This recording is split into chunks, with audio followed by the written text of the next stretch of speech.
we're going to unveil this nice, very nice painting of someone that I think stood for all of us, right? Notorious, what is it? Come on. RBG! All right, notorious RBG. Judge Ruth Bader Ginsburg, right? This has become a plaza that recognizes differences and acknowledges cultures and race and ethnicities and religion and gender and sexual orientation, and is an oasis of tolerance right here in Northern Manhattan. And so I want to thank also Susana. I want to thank all the commissioners. I know it's been difficult during these difficult months, right? I know that it's been very tough. So we want to really take our hat off to the commissioner, because it's been very difficult. And usually things that look easy are extremely hard. Sometimes things that are hard are relatively easy. But things that are difficult, that are easy, often are very difficult. But this is an example of what you can do, right? This is an example of what could be done. This is an example of the human spirit of resilience. Because in the middle of the pandemic, the councilman came here and worked with these small businesses that provide hundreds of jobs across Dykeman for families in this neighborhood, and are part of the fabric of this neighborhood and define this neighborhood.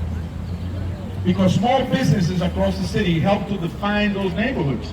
They give it a personality, for our president. They give it a character, a personality, a chip in their shoulder sometimes, right? So when you go to Chinatown, I used to work down by Mott Street. I knew all the Chinese small business owners. I worked down there in my early years, and I knew the pride that they had on Mott Street in Chinatown, and on Elizabeth Street in Little Italy. And now that I represent Harlem, there's no bigger pride than walking right in front of the Marquis or the Apollo, right there, or in front of Sylvia's, or my favorite, right, Corner Social. As I say that Charlie Rango had Sylvia's, Adam Clayton Powell had the Red Rooster, and I have Corner Social, right?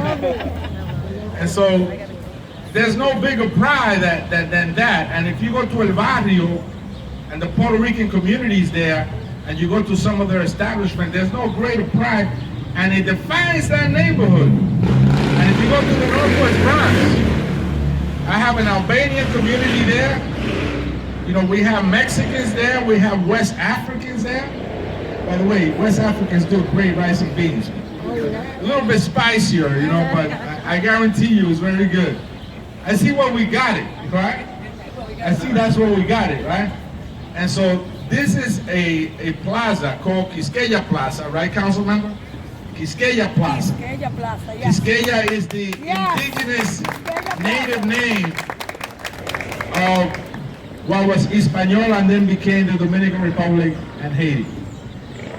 And so this is a great plaza, and you know, you see the art there to support Black Lives Matter, and today we're going to support Notorious RBG, right? We're going to support her today and what she stood for. And so where's the artist? Daniel. Daniel is the artist, right? Daniel Bonilla is the artist. And look at that. He's doing some sketches there. He even sketched me. I look like 10 years younger though. No gray hair, no worries in my face. Talking, he's a true friend. So Daniel is a great artist, a young man who's also going to do another mural on Broadway by Starbucks for voting, right? For Get Out the Vote. So his next piece is going to be right next to Starbucks on Broadway on Get Out the Vote. And he's done some of these pieces here. He's tremendous, Commissioner. Let's support him. Let's continue to work with him. Our Assemblywoman is here. Our councilman is here. Come on over. Come on, please. Come on. I don't want to take the agenda by myself, but if you let me, I will. So, Susanna, thank you for everything you do and for the fight that you have in you. This kid, where is? Sandra. Bang. Sandra. Sandra. These are two tough ladies, you know. Imagine dealing with all these dudes, right? Just imagine that these two ladies, right? Look, they got their nice heels and everything. But imagine, they'll stick it in your eyeball.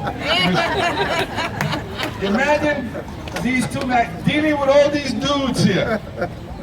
What power, right? I think that's what the judge stood for. The judge stood for these two women and for all the women here and their right to choose and their unequivocal commitment to fair justice and for equal pay for equal work and for all the things that my mother, my daughter, and all of you must have and will have, right? Yes. And so these two ladies are emblematic of the judge. And I had the pleasure, sometimes politics does give you some good things. I had the pleasure to go to the Capitol while Ruth Bader Ginsburg lay in state, the first woman to lay in state at the Capitol and the first Jewish person. Imagine that, right? Imagine that. After so many years and decades, the first woman and the first member of the Jewish faith to lay a state in the rotunda right there at the Capitol. Keep that in mind, America, right? America, I speak to you, keep that in mind. Because these two ladies are what she fought for. Estas dos mujeres son emblemáticas de lo que la jueza Ruth Bader Ginsburg luchó para lograr. El poder de la mujer, el desafío que ellas enfrentan diariamente, todos los obstáculos que enfrentan ellas para poder avanzar, los derechos que se le han negado y ellas han tenido que tumbar las puertas para que se le den las reivindicaciones que ellas merecen. Estas dos mujeres y todas las mujeres que están aquí hoy son emblemáticas de lo que era Ruth Bader Ginsburg. Y tenemos al artista aquí, a Daniel Bonilla, pero antes de eso vamos a escuchar naturalmente de nuestro concejal que nombró esta plaza, la Plaza Quisqueya. Un día de esto vamos a tener ahí la avenida Trinitaria y yo no sé, el Conde, porque la calle El Sol de Santiago no me lo deja afuera porque entonces hay problema. La calle El Sol, el Conde, peatonal, ¿verdad? Right? La 27 de febrero, ¿verdad? La 30 de marzo. A Lincoln. Yo iba allá al Teatro Colón a la 30 de marzo a buscar la ñapa. ¿Tú sabes lo que es una ñapa? La ñapa es... La ñapa, no. Los heladeros tenían... le daban una vuelta con clavitos soldaditos y cuando tú comprabas tu helado, tu barquilla, si caía el número tuyo, le daban una ñapita así, un heladito así, una barquillita así. Y yo iba a ir de siempre a buscar mi ñapa. Así que ustedes los comerciantes deben de dar ñapa para acá. La ñapa está ahí. Y los médicos que dan. Bueno, aquí tenemos nuestro concejal, we have our council member, Adriano Espaillat. Gracias, congresista. Bueno, antes que todo, vamos a cantarle feliz cumpleaños, congresista. Happy birthday to you. Happy birthday to you. Happy birthday, dear Adriano. Happy birthday to you. Are you two? Are you three? I gotta stay in my fighting way. I don't want no cake today. I want to be like are you one president? Antes que todo, felicidades. I think that first of all, thank you, Board President. I know that you have a citywide agenda and the fact that you're taking the time to be here with us is very important. And as you know, we as a community, we will move ourselves together. That's the best way of how we can celebrate. You know, with the leadership of the congressmen at the national level, with the other elected here, we are ready to continue taking our community to the next level, to the next step. So that's our commitment and that's what we will do. Nosotros hoy estamos aquí acompañados de congresistas, primeramente deseándole felicidad en su cumpleaños, entendiendo de que él tiene una responsabilidad de liderazgo a nivel nacional y nosotros como comunidad de Norte Manhattan tenemos que seguir dando lecciones de unidad y coordinación para nosotros defender nuestro espacio. So thank you to the Business of the Year, especially the strong women. As you see, I've been sitting back there together with my two daughters. And for me, it's like about having Sandra and Susana, you know, big role model when it comes to working 24/7. Nosotros tenemos que seguir teniendo mujeres ejemplo que trabajen dura, la vecina, los vecinos también de nuestro 100 de Alden. Si es que estamos aquí no solamente para develar, para hacer un honor también a una mujer que es un símbolo de nosotros, sino un compromiso. The best way of how we can honor her is by calling our friend in Ohio, North Carolina, you know, as the congressman is doing at the national level, moving those borders. Nosotros vamos a ganar, nosotros no podemos permitir de que un hombre racista, que no le queda muy lejos a Hitler, como este señor que tenemos en Washington, sea derrotado. So let's be sure that we celebrate today to take that guy out of the White House. And I know this is something that unifies all residents of Manhattan. Así que muchas gracias y para adelante. Thank you, council member. Yesterday, I had the pleasure of visiting Irwin, Georgia. Irwin, Georgia is deep in Georgia. You know, we drove through the cotton fields of Georgia to go visit an ICE detention facility there yesterday. And we went there because immigrant women were being subjected to hysterectomies. They were being sterilized without their consent, and many without even their knowledge, and to other medical treatment without their consent and their knowledge. They went through the COVID-19 pandemic with the least amount of protection whatsoever. And so we went there. I met 5 Dominican women over there, one of which was a victim of that. But there were also women from Romania. There were African women there. There were Mexican women there. There were Cubans there. There were Latin American, many women from Latin America, from Nicaragua and other places, and from Europe and Asia, and also from the Middle East. And so we went there because we need to shut that facility down. And we will shut that facility down. But that shows you, right, that even today, America, women are not offered the rights and privileges that everybody should have. And that's what she stood for. That's why we're here today. We're here today because of the women in Irwin, Georgia. We're here today because of the women here in the Dyckman Gardens. We're here today for your mothers, your grandmothers, your daughters, your aunts, your cousins. We're here for your granddaughters, for everybody. And with that, I want to introduce our assemblywoman, someone that has done a tremendous job, continues to define what a woman can do. She has her own story to be told. Is a difficult one. It wasn't always filled with silver roads, right? It wasn't paved roads. Her story, it was a tough one, a difficult one. But she was able to overcome all her obstacles, and now she represents us with distinction in Albany. And I want her to tell you her story, because her story is one that once you hear it, you cannot be alive and feel that it doesn't move you. It will move you. It will move you in a profound way, and hopefully it will be an incentive to show that the human spirit could do just anything that you want. That's right. That's right. The human spirit could do anything, get you to do anything that you want, and accomplish anything that you want. Assemblywoman Carmen de la Rosa. Thank you, Congressman. I wish you a happy birthday and a long, long, healthy life. We need you in Washington fighting for us. And to the councilman, thank you for this initiative and for being a fighter for our community and our small businesses. To the women and the men that have made this community thrive. The congressman often talks about the renaissance that is Dyckman. And I remember growing up on Dyckman, in the 90s. And it wasn't always the community that we now prioritize and want to move into and be here and look at these outdoor spaces and enjoy our time. It was a community paved with struggle. And I am a proud product of that struggle. The congressman laid a little bit of that framework, and I'm going to take the opportunity to tell my story a little bit. because I think it's emblematic of the stories of thousands and thousands of immigrants that have made Uptown their home.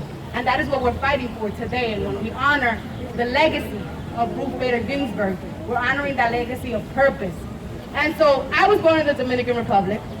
As a baby, I was orphaned. At first, my father passed away when my mother was pregnant, and shortly after birth, my mother passed away.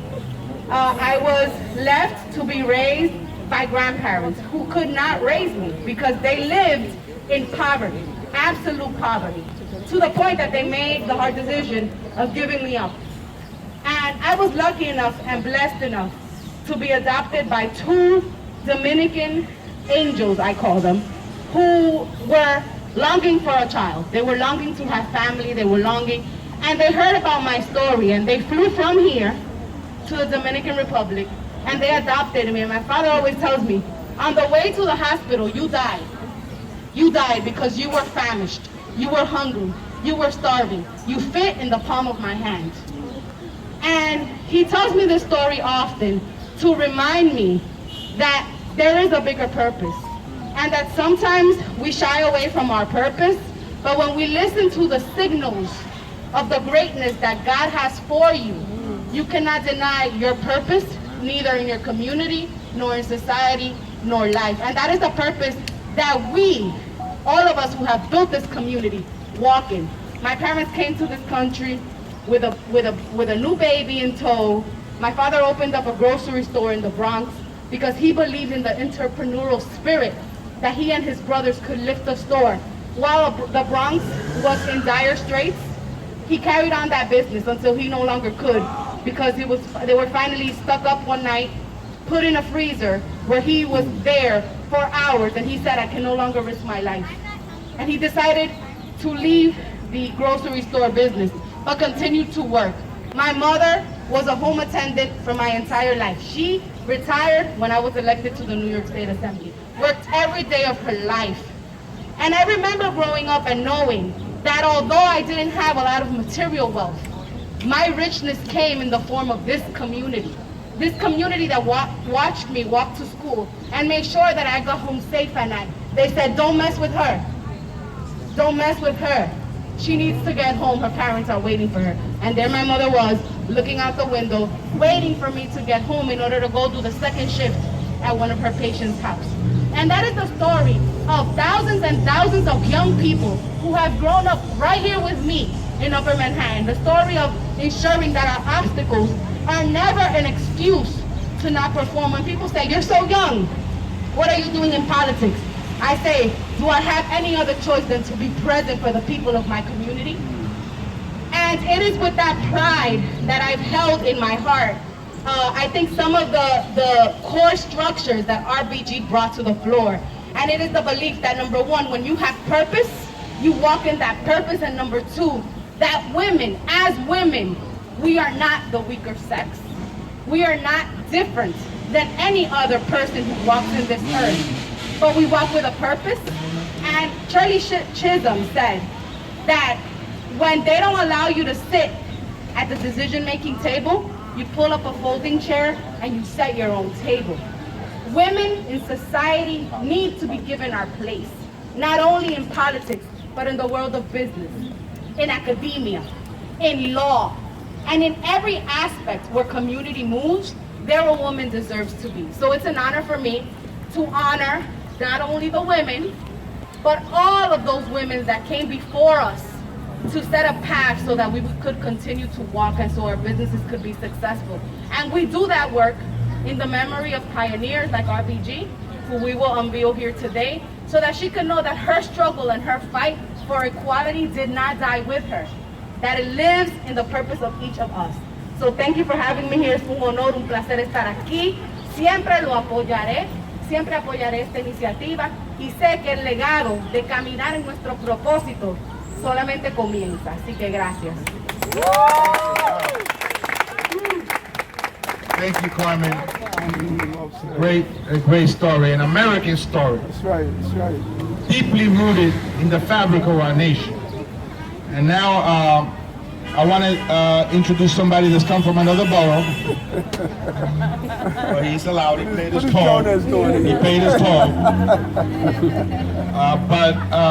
You know, I have a affinity with the borough of Brooklyn because, yes, like Carmen said, my father had a business in Brooklyn, right next to Brookdale Hospital. He got a gas station, and we too were held up at gunpoint. I was held up at gunpoint with a ski mask and a sawed-off shotgun during the battle days, and this neighborhood still has its scars from the drug wars that occur here, where hundreds of people were killed every year. 130, 120, 140 people were killed just in the 34th precinct every year during the drug wars of northern Manhattan. More people were being killed here than in a war zone anywhere in the world. I witnessed homicides at 12 noon, right in the middle of St. Nicholas Avenue in the one St. A close point of the victims. And many left because they had to make those decisions for themselves and their families, and we respect that. But also many stayed and stuck it out so that now we can have a Dykeman Gardens. I remember very clearly I was going to put my first office as an assembly member right over there where Papacito is. And people said, don't do it, because the sidewalk was full of crack vials. And people, the constituents, are going to be afraid to come there. So that was the state of this neighborhood during the drug wars here. And now it's a sexy and very attractive neighborhood for people to come from all over the city and the country and the world. So the people that stuck it out, that stood here, deserve recognition. And so with that, I want to recognize my former colleague in the state senate and someone that's doing a tremendous job in Brooklyn, and that's his borough president, Eric Adams. Thank you. Thank you so much, Congressman, and happy 21st, you know, for you, because you still look like a 21-year-old, you know, and powerful story, Carmen. Thank you for that, because we have to remind people, and to the councilmen and all of you, Jeff, Suzanne, all of you for what you're doing. Just brief so we can get to the unveiling. And thank the owners here, because these owners are so significant, because people often talk about the power of RBG that we're about to unveil and how the role she played for women. But many people don't know the significance and the connection of not only what she has done for women, but if you look at many of our households are led by women, and inside those households are boys that have to grow up and be men to be respectable to women. And this restaurant here, those restaurant owners, I can remember like yesterday, a woman who had to fight to get her right to own her restaurant hired me as a dishwasher in high school and gave me an opportunity to wash those plates, those forks, those spoons, so I could help compliment my mother at home who was trying to raise 6 children. So when you lift up RBG, not only are you lifting up girls, but you're lifting up boys so that boys can understand the full appreciation of how you must be dignified at those who gave you an opportunity. Thank you so much. Wow, I mean, it's a hot mic today. I'm a preacher, so this is a hot mic. So I would just say this, because, you know, you feel the weight of the moment, as the congressman says, when you sit in government in times of crisis. I believe times of crisis really begin to show us who we really are. That's right. And the decisions we make during these times identify to us exactly what the fabric of what unites us or will divide us, you know, what we have. And so I want to first say just to everyone here, thank you all for being here today to support these small businesses. We've got 240,000 small businesses across the city, 27,000 restaurants who needed help and needed support. Jeff, he'll let you know, he sat with us on the Mayor's Advisory Council, and he made sure, him, Melba, all of them, all the restaurants that were on our committee, make sure that we came up with something that was unique and something that was different. What you see here has never happened, and probably, who knows, may have never happened in the history of the city without the crisis that we're in. Making it easy and simple within 5 minutes for a restaurant to actually set up this program. Use their own chairs, use their own things that they've had in the back, their own tables, to bring back 90,000 workers that we have back right now because of this program. So thank you, congratulations. Friend from the Bronx, I told you that we have an Albanian community in my district, right? Very proud, business owners. I was there the other day in the Bronx visiting the businesses, and they're just so proud of what they do for the Jonah.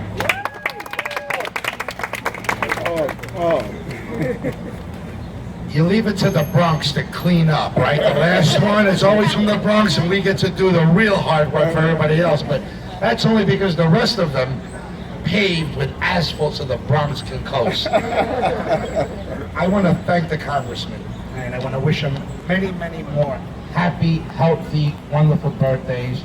And my dear friend, what you're doing for the Dominican people in Washington is tremendous.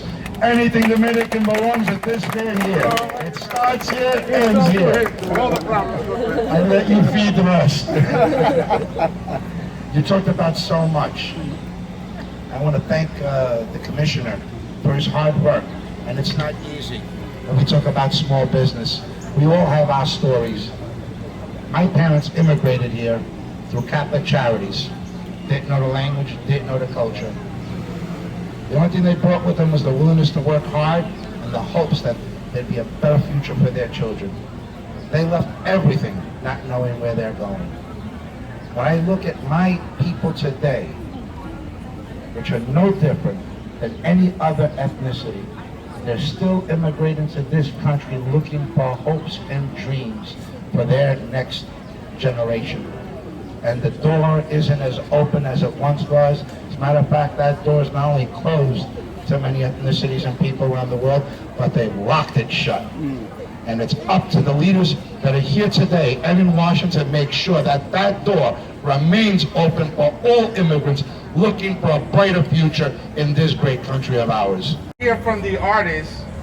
His name is Daniel Bonilla. And before we hear from him, I just want to let you know that this association in Inwood is also working with my office and other offices to establish a vendors market up on 207th Street off Post Avenue. And so the street vendors are looking to organize themselves there, and we're going to be doing that. I don't know if you want to say some words. No, just stay tuned. We're humbled and so excited that we have all these elected officials supporting our merchants here in Inwood, and we're working for Quisqueya Plaza, and we're doing the same thing on 207, so stay tuned.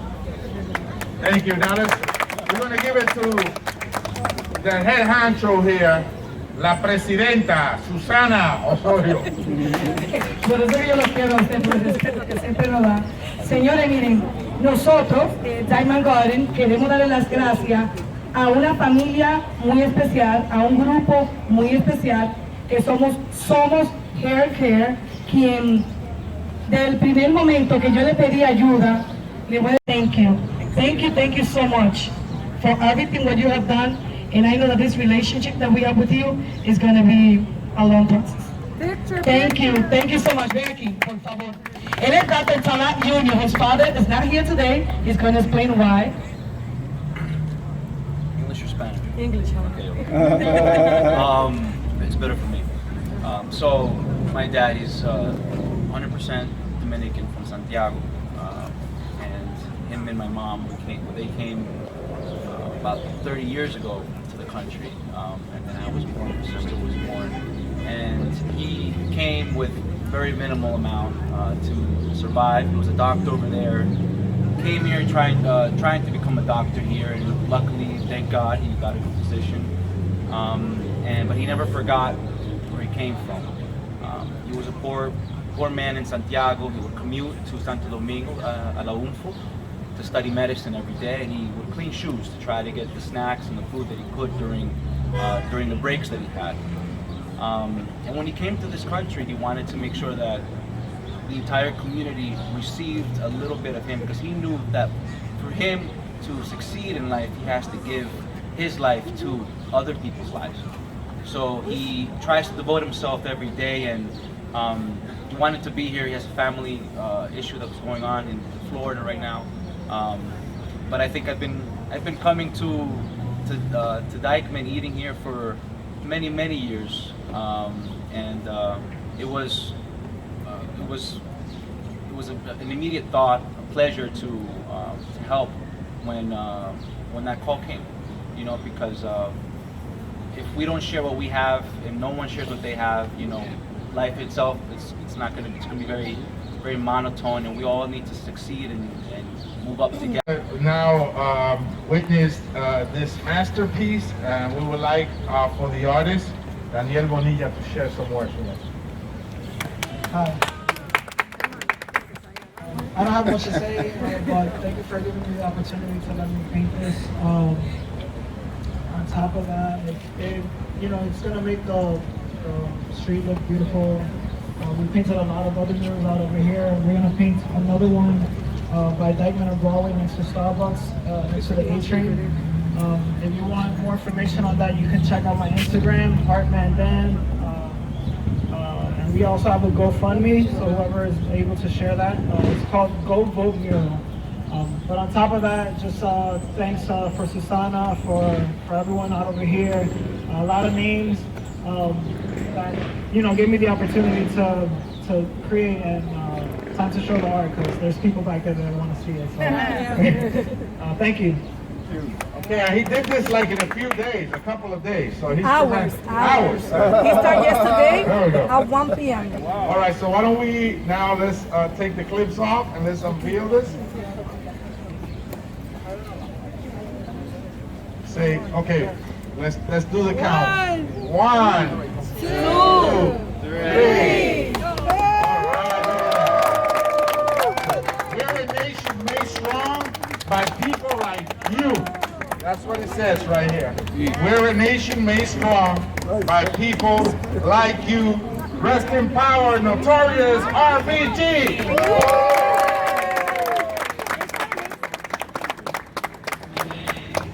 Gracias a todos. Los prometidos de deuda aquí tienen un recuerdo que vamos a plasmar. Usted va a decidir, Adriano, ¿dónde usted quiere que lo mantengamos por el tiempo? En su oficina, pues claro, eso va para su oficina. Vamos a decir que tenemos el espacio. Thank you everyone. Enjoy the meal that we're going to have for you, and just celebrate life. Hi everyone again. Thank you, Congressman, and thank you everyone for coming. Enjoy the food and the drinks, and wonderful.